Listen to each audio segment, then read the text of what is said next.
We absolutely have to do the revitalization efforts that we're now putting into place, because, you know, when they say, well, it's tough times and we're going to have to trim to the bone. Well, we're not just trimming to the bone. We're going through the bone at this point. We're talking about amputation.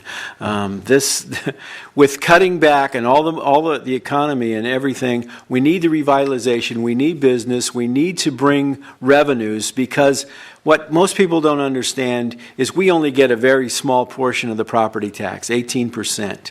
And they say, well, I already pay very large taxes. Well, their taxes is a small portion of our general fund budget. We need the revenue in order that the citizens don't have to pay for all that they are getting now. We offset those costs by having business be our partner and supporting our city. So we absolutely need it. Thank you. Eric? Sure. Street festivals. Undo the street festival freeze. Bring in people from all over the Los Angeles area, maybe in the state, the country, the world. I mean, like Long Beach, for instance, has a jazz festival, has the marathon that brings people from out of the area. I mean, we might have to invest a little bit in the beginning of that, but we're going to recoup the money that we spent on it in the long run through people visiting, you know, our city. They like the restaurant. They're going to come back, you know, in a month after they come here for the event. Just to harken back to the AES briefly, I mean, if we built a hotel on that land, say a 200-room hotel that charged $100 a night, we would be making $2 million a year. Right now, AES pays less than 1% of the city's budget, about $400,000. So, I mean, events,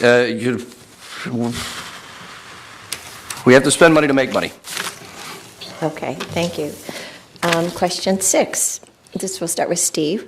What is the most important regional issue facing our community, and what action would you take to address it? It's going to go back to the Air Force Base. I know we want to say the AES plant, but the Air Force Base in El Segundo, there's probably people in this room that know it's there, but people watching on TV or down the street don't know there's even Air Force Base there. So educating the public that is the heart and soul of the aerospace industry in our region, and most people in this room depend some form or another on that Air Force Base. So we have to just spend time lobbying and traveling to Washington, D.C. to make sure that we are not on this sequestration list about closing that thing.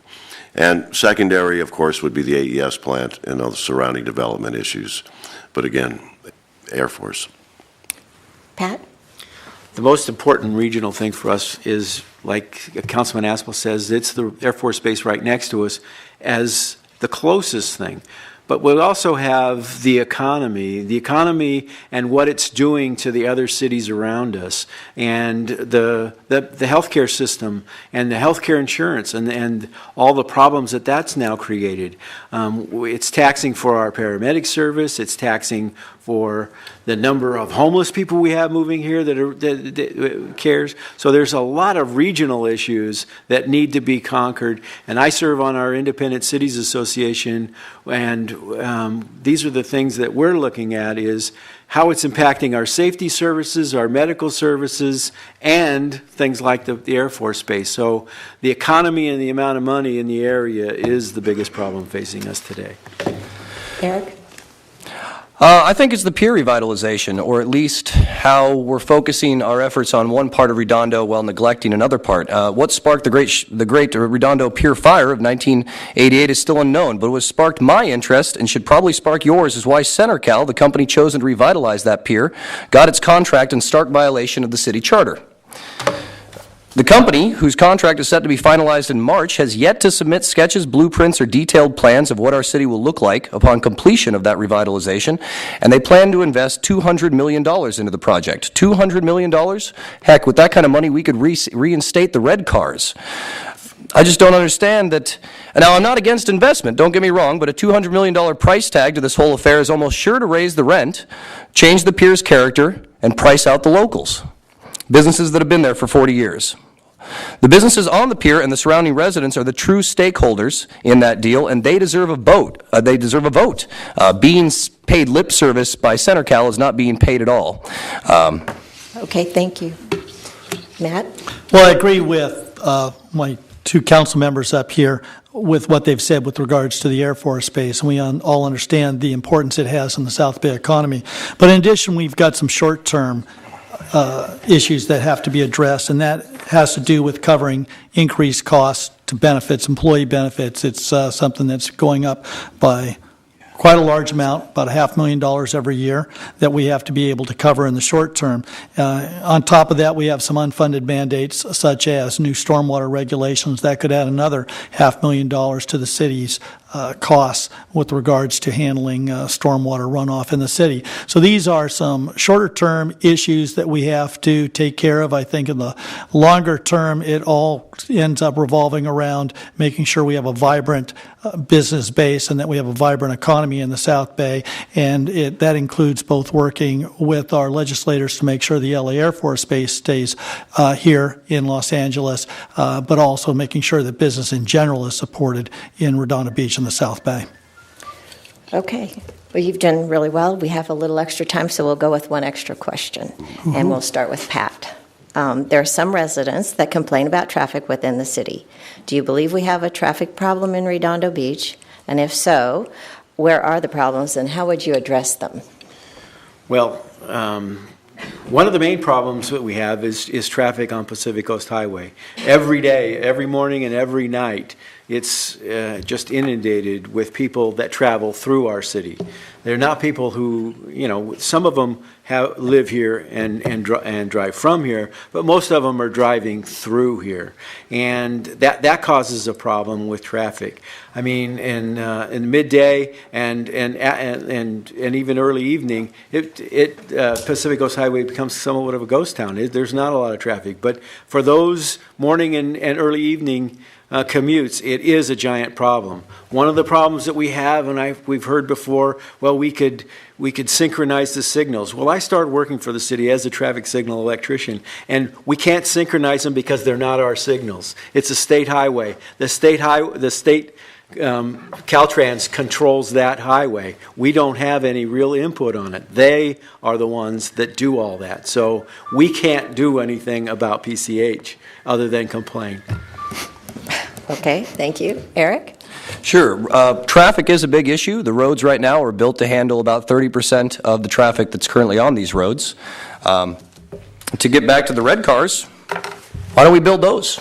If we're going to invest some money like that, let's connect North Redondo to the pier, say, with red cars. I don't know if anyone remembers the story of the red cars, but they used to have this very efficient trolley system that connected most of Los Angeles, just about all of Los Angeles, one of the most efficient transit systems in the world. And then GM and Firestone came in, bought it up, and tore it up just to use LA as a test case to see if people would lobby their local governments to reinstate a very efficient transit system, or would they just break down and buy cars? And of course, it's evident what happened. So we are very much a car culture. And I think as a mayor, symbolically, we can generally nudge the public towards adopting public transit as a viable means. And I mean, people just aren't going to take the bus. They just aren't.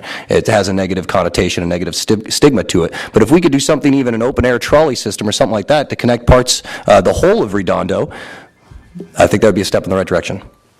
Matt? Thank you. Well, there are some things that are actually being planned. For instance, they're looking at, we will be installing a right turn lane at PCH in Torrance that will improve traffic flow, a right turn lane cutout at Aviation and Prospect. Lawndale is heading up a massive rearrangement of Inglewood Avenue with the 405 freeway, which, by the way, is the busiest section of roadway in Redondo Beach, busier than any part of PCH. I'm committed to the South Bay Bicycle Master Plan, which I think will improve traffic flow. We have a new proposal by a company, Car2Go, that will have cars situated throughout the South Bay area that will reduce the number of parked cars around. That should improve traffic flow. So there's a lot of things we're working on. There's a lot of things happening.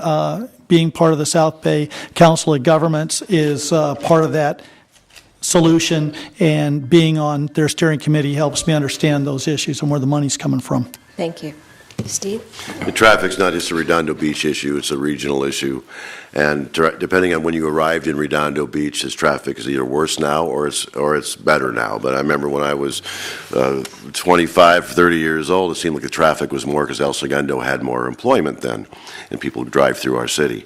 But in the meantime, the city council has done many things to help traffic in our city. We have the traffic circle down there in South Redondo, which is an incredible benefit for that area. We've put in speed cushions around town, and the speed cushions are kind of like oysters. You either love them or you hate them, but some people, the people that have them seem to like them, and it does slow down traffic. Okay, so if you want more speed cushions, you're going to have to sign petitions or whatever and get it done. But we have the turn lanes that Matt mentioned. And, you know, when you have a new development, they have to do traffic analysis. And our staff is way more in touch now than it was just a few years ago on the concerns of the people on traffic. So it's better, in my opinion, it's better than it was. Okay, thank you. And now we'll do our closing statements. You all have 1 minute to do your closing statement. We'll start with Eric. For months now, I've been walking door to door, speaking with scores of residents, and getting to know your concerns. And while our backgrounds may differ, we share a common goal. It's a clear consensus. If we're going to redo Redondo, let's do it right. And the last thing we need is more real estate tycoons, lawyers, and bureaucrats deciding what's best for us and how we should run our own lives. A vote for Coleman is a vote for fresh ideas. A vote for Coleman is a vote to save historic Redondo. A vote for Coleman is a complete waste of time if you believe in the status quo, if you believe in backroom politics, if you believe in a developer-based relationship in City Hall. But I have more faith in you than that, and hopefully you'll make me proud come March 5th. Matt? Well, I'm not a tycoon, and I've never been accused of being a lawyer or a real estate broker.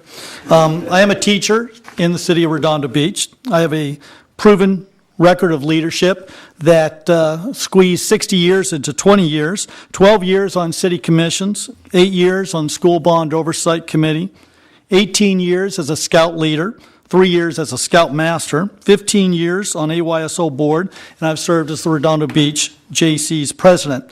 My volunteer efforts have given me 2 honors from PTSA and 3 from AYSO for the volunteer work I've done. As mayor, I continue to dedicate myself to improving the quality of life for all Redondo residents by restoring personnel to our public safety departments, strengthening the economic climate for business, opposing increases to taxes and fees, and working with the school district to improve parking, traffic, and safety in and around our schools. So I ask for your support in your vote March 5th for Matt Kilroy for mayor. Thank you. Steve? Thanks, everyone, for putting up with us this afternoon. I can attest to the fact that I'm not a doctor, a lawyer, a teacher, or anybody else. I'm fairly successful for a guy with 6 units of college. But my promise to you is to do the best I can as your mayor. I proactively listen to people. I work on issues that are important to you and the citizens of our city. And throughout my time on the council, I've had an open door policy. We have community meetings the second Saturday of each month, and there's no agenda. And last Saturday, we had over 30 people show up, and I was very proud of that. My service is always number one. I always return my phone calls. I always return my emails. Even if you don't like the answer, I call you back. I will ensure that our city hall is transparent. We will use your tax dollars wisely, and I am an honest guy, believe it or not, and I have integrity and all those good things. And I know that as a community we can come together, and I can still work with my 2 colleagues over here and be their mayor, and I'm looking forward to that. So with that, I'd like you to vote for me and look steveaspel.com, and that's where it's at. Pat? For 44 years, my full-time job has been improving the city of Redondo Beach. Building a better Redondo was something I started at 20 years old. And I want to continue to do that for the rest of my life, so to speak. Maybe even a little.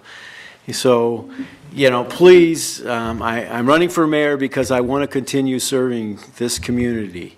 Everyone says that public safety is their number one concern. Well, I think that you need a public safety professional, someone who's been doing it his entire life. That's what I want to continue doing, is making this a better Redondo Beach. Well, we've come to the end of our mayor's forum, and I want to thank you all